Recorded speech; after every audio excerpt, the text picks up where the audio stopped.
আমরা বাড়িতে বাড়িছি ডাক্তার দেখানোর দিকে তার কোমরে ব্যথা পাইছি। কোমরে ব্যথাতে ডাক্তার দেখাইছি, ডাক্তার দেখানো ডাক্তার ইঞ্জেকশন করছে, পরপর ওষুধ টষুধ দিয়েছে। দেওয়ার পরে আমরা পরে বাজারে গেছি, বাজারে টিম করছি। তো হালকা বৃষ্টি অনেকক্ষণ বয়ে আসছিলাম মূলত।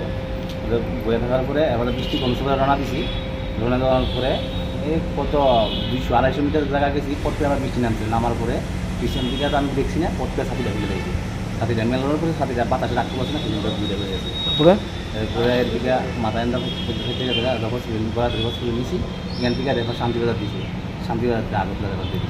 তারপরে আনছি, আনার পরে স্ত্রী অবস্থা খারাপ আছিল। তারপরে রাত্রে রাত্রে মারা গেছে। কী নাম? নাম কি আসলো? নাম রাকেশ। বয়স কত? বয়স তো 2 বছর। আপনার নাম কি? আমার নাম আশিস। বাড়ি কোনখানে? বাড়ি দুর্গাপুর থানা? থানা রাজনগর। বিয়ে হয়েছে কত বছর? বিয়ে ছিলেন 7-8। ছেলে মেয়ে? মেয়ে একজন। আপনি কি করেন? আমি রাজমিস্ত্রি আছি।